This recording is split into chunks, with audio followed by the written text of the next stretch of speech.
Last time we finished here, I was telling viewers this earlier, last time we finished here in Bremen, do you remember when it was? 2008. Oi. Right, 2008. 2008, it was a time trial at the end of, and you mentioned this, when it was 8 days long, the Deutschland Tour. Who was the winner? 2008. 2008, time trialist, very good time trialist. Might be German. Tony Martin. Yes. Of course. Who else? Of course. Absolutely. Were you riding that?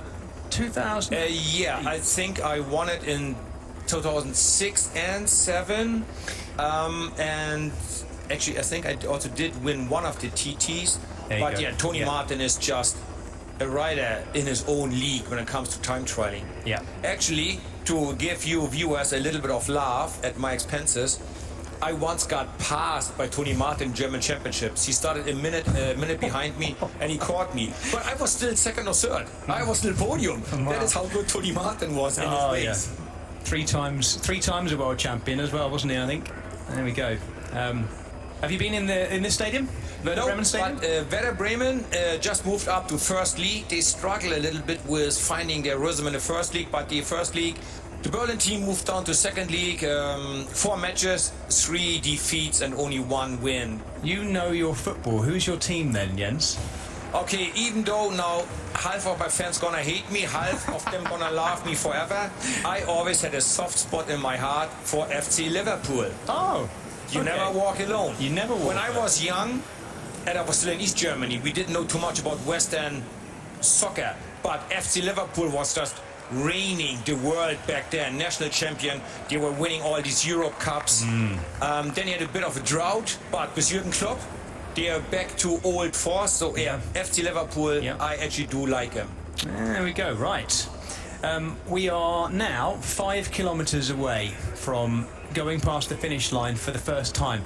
What kind of difference does it make, Jens, having a finishing circuit? Because we could quite easily have just ridden in here, ripped down there and finished across the line. What does it do in the mind of a rider and a team that we've got multiple laps? It must be like an end chapter, very definite end chapter. How does it change things?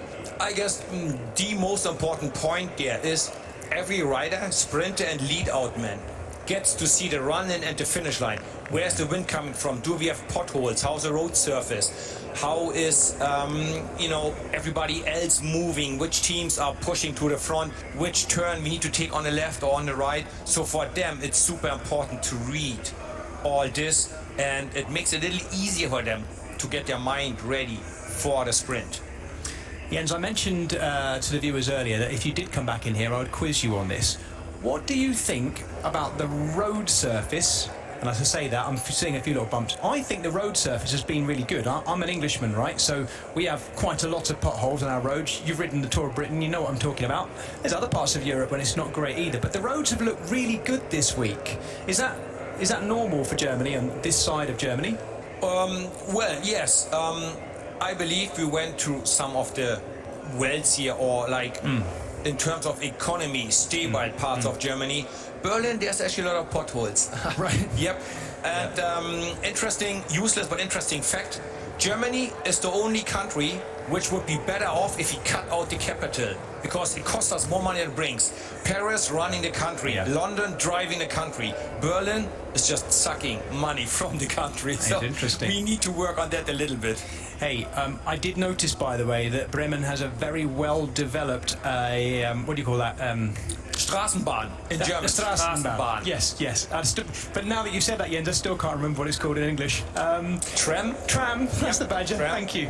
Oh, we've got cobbles here as well. I did notice quite a few decent cobbled streets coming into Bremen as well, so that'll add a little bit of Flemish flavour to things. A few clinkers. It's just an old traditional way they used to build roads back then, and they either kept it always like that, or after World War II, when a lot of it was destroyed, rebuild it in a way so it looks a little bit old and ancient. That's the city mayor or the city hall. Fantastic old building, lots of history here in Bremen. And one of the symbols of Bremen is 4 animals standing on top of each other. Bremer Stadtmusikanten. It's a fairy tale. I know the fairy. My parents read it to me. So when I was coming here, I thought, I've not been to Bremen before. How do I know Bremen? I feel like I know it really well. My parents read to me the Brothers Grimm tale of the animals who left their owners because they'd been mistreated, moved to Bremen to discover this new life of freedom, and then were set upon by some robbers or something. Or they came across some robbers. Is that right? Yeah, I think the robbers tried to steal their home, and in order to actually scare the robbers away, the four animals jumped on top of each other and made all noises, and the robbers get so nervous of this monstrous animal from the window, they all ran away, and these four animals lived happy. So I think it was a donkey, a dog, a cat, and a male chicken. What are they called again? Rooster. Rooster, yeah. What's that in German? I bet you're going to... Hahn. Oh dear, I thought you were going to say Roostenschkadendein or some wonderful German. It's just Hahn. That's very disappointing. Yes.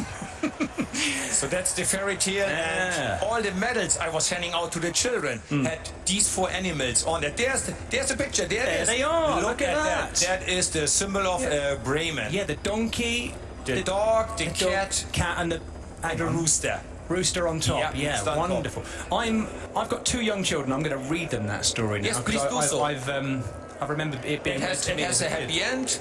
It has a message of, hey, we stick together. We can overcome all obstacles. Fantastic little fairy tale from the Brothers Grimm.